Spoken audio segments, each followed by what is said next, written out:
आज की क्लास में हम पढ़ेंगे कार्ल मार्क्स का द्वंद्ववाद का सिद्धांत। यदि आपको वीडियो अच्छा लगता है तो आप उसको लाइक कीजिए, शेयर कीजिए और सब्सक्राइब जरूर कीजिए। साथ ही मैं नोट्स जो हैं उनको अपने गूगल ड्राइव में डाल दूंगी, आपको उसका लिंक मिल जाएगा। स्टार्ट। मार्क्स का जन्म 5 मई 1818 में जर्मनी के यहूदी परिवार में हुआ था। जिस समय मार्क्स अपना जीवन यात्रा आरंभ कर रहे थे, यूरोप वर्ग संघर्ष की चुनौतियों का सामना कर रहा था। इस सामाजिक व्यवस्था ने मार्क्स को क्रांतिकारी बना दिया। उनकी इस विचारधारा ने उसे विश्व में सर्वहारा का मसीहा बनाया। प्रोफेसर लास्की लिखते हैं कि मार्क्स को हम किसी भी पहलू से देखें, उसका चिंतन सामाजिक दर्शन के इतिहास में स्वयं एक युग है। यद्यपि उसने साम्यवाद को अस्त-व्यस्त पाया, किंतु फिर भी उसने उसे एक आंदोलन बना दिया। अब मार्क्स का जो द्वंद्ववाद है वो वास्तव में हीगल के द्वंद्ववाद से प्रभावित है। तो हमें मार्क्स को पढ़ने के पहले हीगल को क्या विचारधारा है द्वंद्ववाद की देखना होगा। तो अब हम देखेंगे द्वंद्ववाद क्या है। द्वंद्ववाद शब्द यूनानी शब्द डायलोगो से लिया गया है, जिसका अर्थ होता है बातचीत करना या तर्क वितर्क करना। प्राचीन काल के दार्शनिकों का यह विश्वास रहा था कि विचारों में विरोधों का प्रकट होना तथा विपरीत मतों के संघर्ष से ही सत्य तक पहुंचा जा सकता है। इसी तथ्य को बाद में वैज्ञानिक आधार देकर प्राकृतिक घटनाएं होने वाले परिवर्तन को समझने की कोशिश की गई। मार्क्स के द्वंद्ववाद को समझने के लिए हमें पहले, जैसा मैंने कहा, हीगल के द्वंद्ववाद को समझना होगा, क्योंकि मार्क्स के द्वंद्ववाद के विचारों में हमें हीगल की छाया दिखाई देती है। स्वयं मार्क्स ने इस बात को अपनी पुस्तक पूंजी में लिखा है कि मेरा द्वंद्वात्मक पद्धति हीगल से प्रभावित है, किंतु हीगल की पद्धति से मेरी द्वंद्वात्मक पद्धति बिल्कुल विपरीत है। मैंने हीगल के द्वंद्ववाद को सिर के बल खड़ा पाया, तो मैंने उसे सीधा कर पैरों के बल खड़ा कर दिया। My dialectical method is not only different from the Hegelian dialectic, directly opposite to it. I found the Hegelian dialecticals standing to its head. I put it down its feet. तो इस प्रकार से अब हम देखेंगे कि हीगल का द्वंद्ववाद क्या है। What is the Hegel dialectical theory? तो हीगल को समझने के पहले हमें ये देखना होगा कि उसका विचारों का आधार क्या है, उसकी थ्योरी क्या कहती है। तो हीगल का जो विचार है, सिद्धांत है, वो विचार पर आधारित है। उसका मानना है कि विचार प्रथम है और भौतिक संसार इसके बाद है। विचार ही परिवर्तन का स्तंभ है और ये विचार दो संघर्षों के आधार पर सामाजिक परिवर्तन को क्रियाशील करता है। तो हीगल जर्मनी के एक प्रमुख दार्शनिक थे, जिन्होंने प्राकृतिक घटनाओं के विकास के लिए विचारों को महत्व दिया तथा विचारों के विकास को द्वंद्ववाद के आधार पर स्पष्ट किया। द्वंद्वात्मक पद्धति को समझने के लिए उसकी जो प्रमुख विशेषताएं हैं उनको समझना अनिवार्य है, जो निम्न प्रकार हैं। नंबर 1, द्वंद्व या अंतर विरोधी एक सार्वभौमिक घटना है। ये हर जगह आपको दिखाई देगी। दूसरा जो है, प्रकृति के प्रत्येक अंगों में द्वंद्व विद्यमान है। प्रकृति के जो भी विकास हो रहा है उसमें हमें द्वंद्व दिखाई देता है। मनुष्य के शारीरिक संरचना में भी हमें द्वंद्व दिखाई देता है। द्वंद्व की प्रक्रिया को हम वाद, प्रतिवाद और समन्वय के रूप में समझ सकते हैं। चौथा, प्राकृतिक घटनाओं के समाज का विकास भी विचारों में द्वंद्व का ही परिणाम है। लास्ट जो है कि वैचारिक द्वंद्व समाज में धीरे धीरे परिणात्मक परिवर्तन को पैदा करते हैं। तो इस तरह से हीगल का जो सिद्धांत है, जो थ्योरी है, वो पूरी तौर से आइडियाज के ऊपर आधारित है। हीगल का मत था कि प्रत्येक जड़ या चेतन पदार्थ की संरचना इस प्रकार की होती है कि उसमें निर्मित अंगों में हमेशा द्वंद्व चलता रहता है। इसी के परिणाम स्वरूप वस्तु के बाहरी स्वरूप में हमें परिवर्तन दिखाई देता है।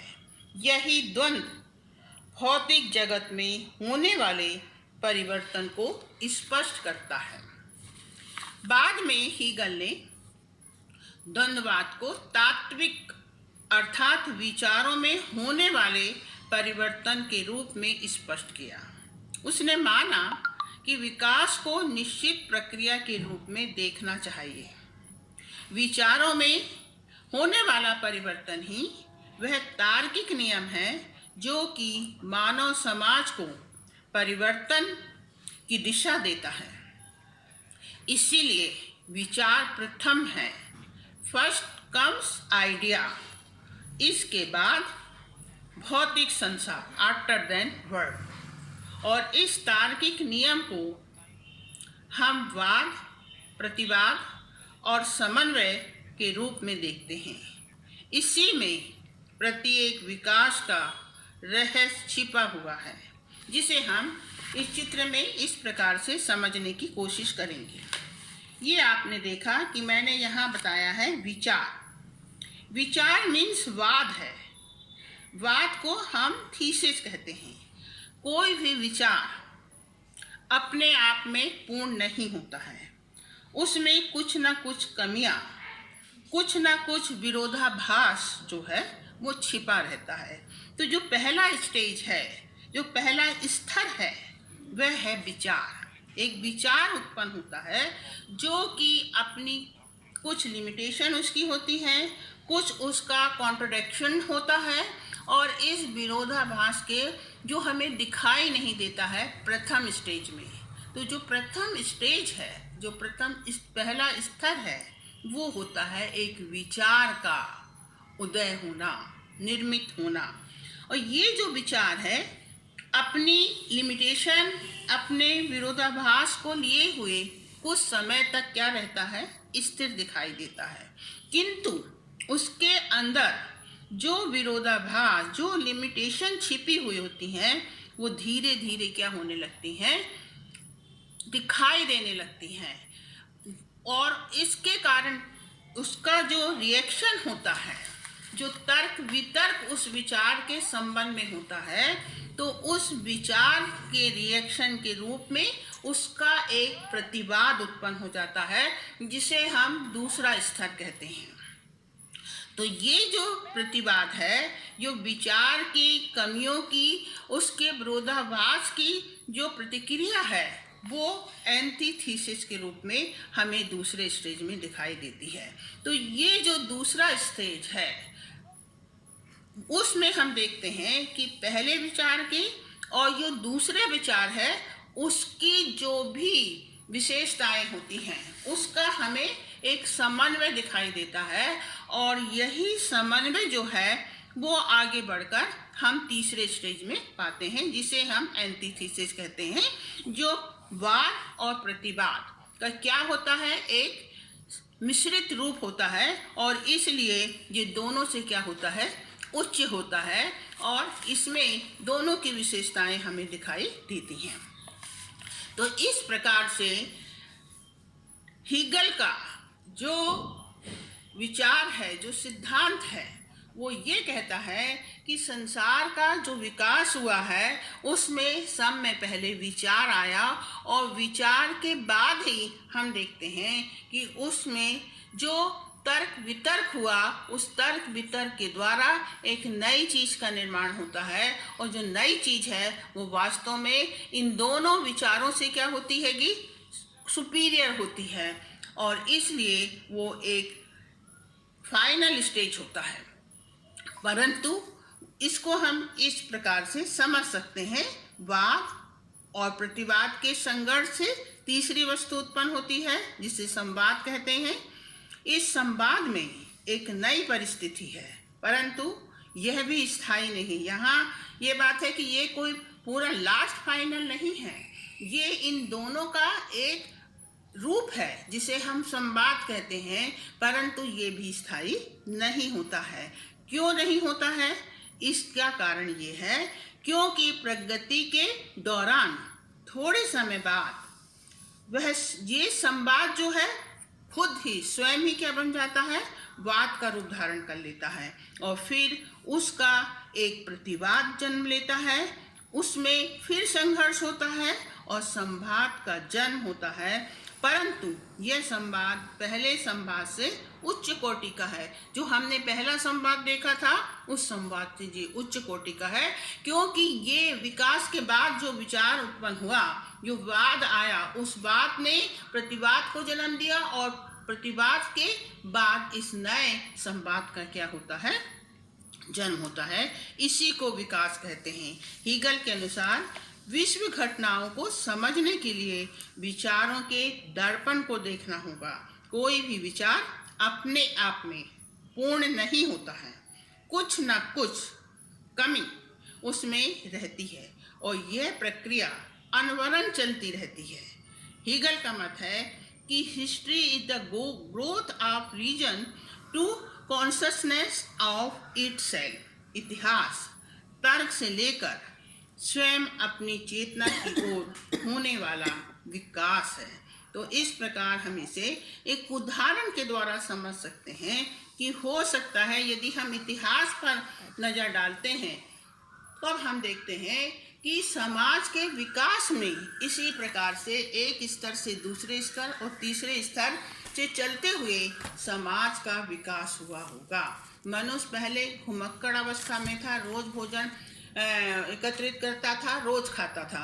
हो सकता है समय उपरांत उसने एक बड़े से बांस को प्राप्त कर लिया, और इस प्रकार उसने उस बांस से ढेर सारे फल एकत्रित कर लिए, और हफ्ते भर के लिए वो अपने भोजन की उसने व्यवस्था की।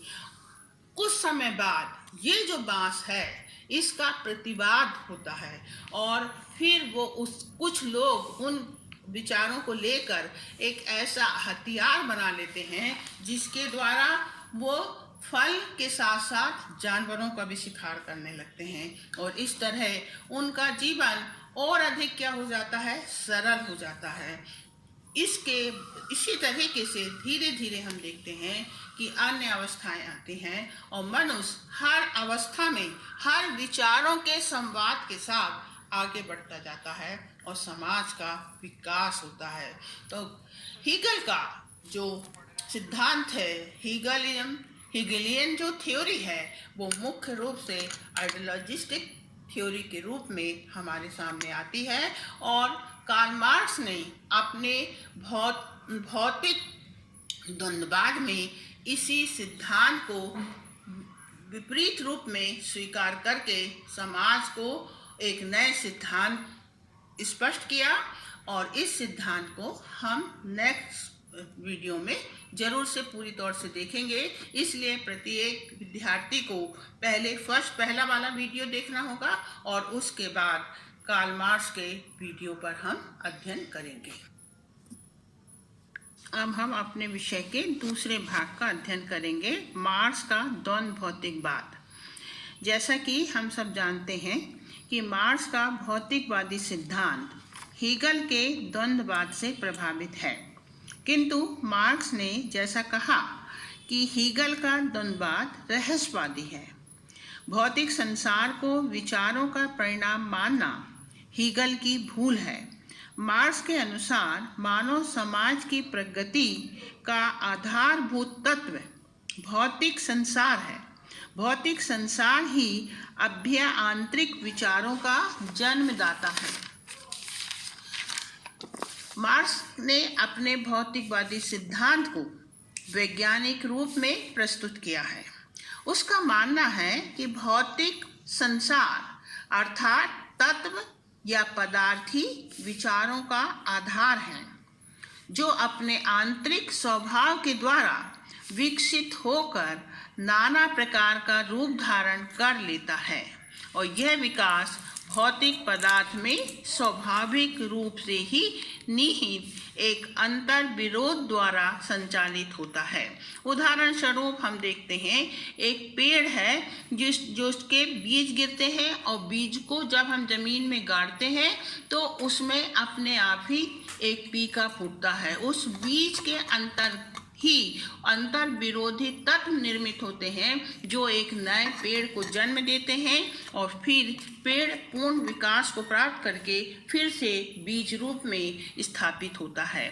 तो इस प्रकार से वाद, प्रतिवाद और संवाद के बीच की अवस्थाओं से होकर हर पदार्थ को गुजरना होता है। विकास की यह प्रक्रिया सार्वभौमिक और निरंतर है, परंतु यह प्रक्रिया सरल नहीं है। एक बिंदु पर आकर यह विस्फोटक हो जाती है। यही क्रांति की स्थिति होती है।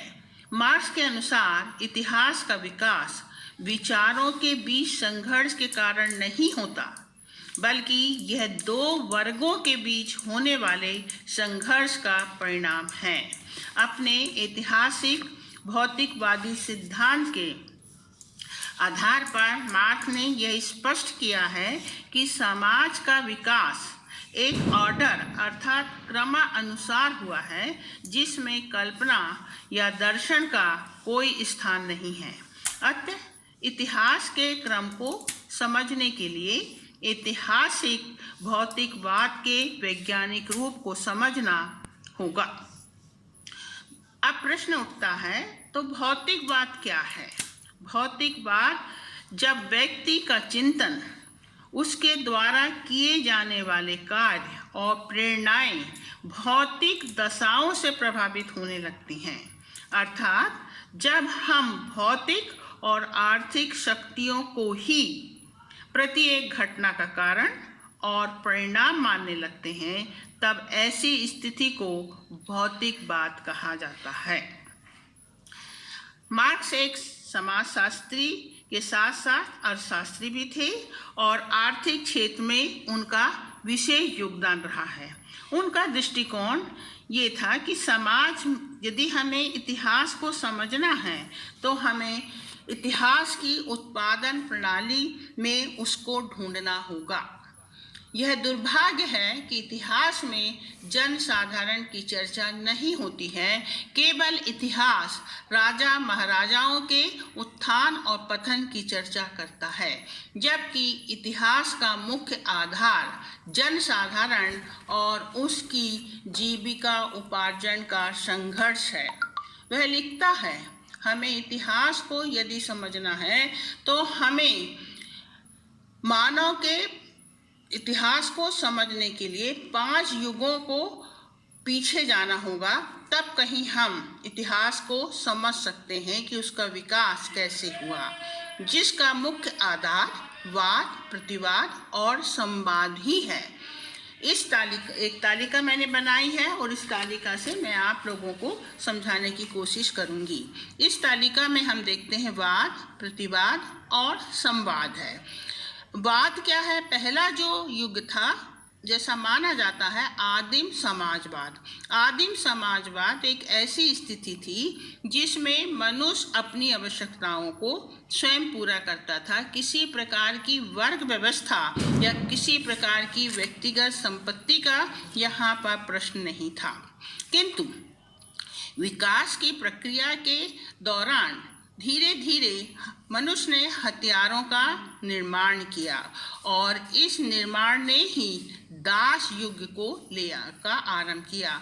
तो आदिम समाजवाद का प्रतिवाद हुआ दास युग, और दास युग के आते आते मनुष्य ने पशुओं को पालना आरंभ कर दिया और पशुओं के पालन ने व्यवस्था ने ही व्यक्तिगत संपत्ति को आरंभ किया। और कुछ लोगों ने पशुओं को पालकर उसको अपनी संपत्ति का आधार बना लिया और अधिकांश वर्ग जो था वो उनका दास बन गया। तो दास युग भी जो था अधिक समय तक नहीं रहा। इस युग में भी हम देखते हैं कि समाज दो भागों में बट गया, और ये दो भाग जो बने हुए हैं जिसे हम वर्ग व्यवस्था कहते हैं, जिसे मार्क्स कहता है कि इतिहास जो है वर्ग संघर्ष का इतिहास है। तो वर्ग का निर्माण कैसे हुआ? प्रश्न यहाँ है कि वर्ग का निर्माण कैसे हुआ? तो वर्ग का निर्माण वो कहता है हमेशा जब हम किसी भी युग में जाएं, चाहे वो हम दास युग को देखें, चाहे हम सामंतवाद को देखें, चाहे हम पूंजीवाद को देखें, हमें सभी युग में समाज दो भागों में बटा हुआ दिखाई देता है। एक वर्ग होता है शोषक वर्ग, जिसके पास उत्पादन के साधन होते हैं, जिसे हम मालिक कहते हैं, और दूसरा जो होता है शोषित वर्ग, उत्पादन की मशीन का उपयोग करने वाला श्रमिक। इस तरह मार्क्स का मानना है कि दास युग में भी यदि हम देखते हैं तो समाज दो भागों में बटा हुआ था। एक तो उसका मास्टर मालिक और दूसरा जो थे उसके दास। फिर दास युग के बाद आता है सामंतवाद। सामंतवाद में भी समाज जो है दो भागों में बटा दिखाई देता है। एक सामंत जिसके पास शक्ति थी और दूसरा उसके सेवक जो कि उसकी सेवा करते थे, उसके खेतों में काम करते थे। और ये व्यवस्था का तीसरा आधार जो है वो आता है पूंजीवाद। पूंजीवाद सामंतवाद के प्रतिवाद के रूप में पूंजीवाद का जन्म हुआ। पूंजीवाद के में उत्पादन के साधनों में बड़ी बड़ी मशीनों का उपयोग किए जाने लगा, तभी इसे पूंजीवाद कहा गया। पूंजीवाद में भी हम देखते हैं कि समाज दो भागों में बटा था। एक के पास शक्ति थी जिसने कि पूरी तौर से raw material, tools, equipment, machine, factory का निर्माण किया और उत्पादन की शक्ति को अपने हाथ में केंद्रित कर लिया, जिनकी संख्या बहुत ही अधिक कम थी। अल्पसंख्यकों के हाथ में समाज के उत्पादन की शक्ति निहित हो गई और दूसरी तरफ बहुसंख्यक वर्ग था जिसके पास किसी प्रकार की शक्ति नहीं थी। वह केवल इन पूंजीपतियों के हाथों अपने श्रम को बेचने के लिए क्या हुआ, बाध्य हुआ। तो इस प्रकार से पूंजीवादी व्यवस्था में भी समाज दो भागों में बटा हुआ दिखाई देता है। तो कार्ल मार्क्स कहता है कि इस तरह से भौतिकवाद उत्पादन प्रणाली के विकास का इतिहास है। उत्पादन शक्तियां जिसके हाथ में निहित रही, उसने वही समाज के बहुसंख्यक वर्ग का शोषण करता है और ये अपने ही आधार पर कानून, व्यवस्था, परंपराओं का निर्माण करते हैं। किंतु इनके बीच संबंधों, शक्ति और संबंध के बीच जब तक संतुलन बना रहता है तब तक तो स्थिति स्थायी दिखाई देती है, किंतु ये अधिक समय तक स्थायी रहने वाली नहीं। इनके बीच में संघर्ष आरंभ होता है। मार्क्स के अनुसार आदिकाल से समाज दो भागों में विभाजित रहा है, शोषक और शोषित वर्ग। पूंजीवाद की भी यही नीति है, उत्पादन द्वारा अधिक से अधिक लाभ प्राप्त करना और श्रमिक का शोषण करना। किंतु ऐसा करके पूंजीवाद अपनी कब्र स्वयं खोद रहा है। श्रमिक वर्ग जिस दिन जाग जाएगा पूंजीवादी की संपत्ति वो छीन लेगा, उत्पादन के समस्त प्रणालियों पर वह अपने हाथों में ले लेगा और इस स्थिति में समाज में ना वर्ग रहेगा और ना ही किसी प्रकार का शोषक वर्ग रहेगा। यह स्थिति समाजवाद के द्वारा लाई जाएगी। अपने कम्युनिस्ट घोषणा पत्र में कार्ल मार्क्स ने इसी बात को स्पष्ट किया है।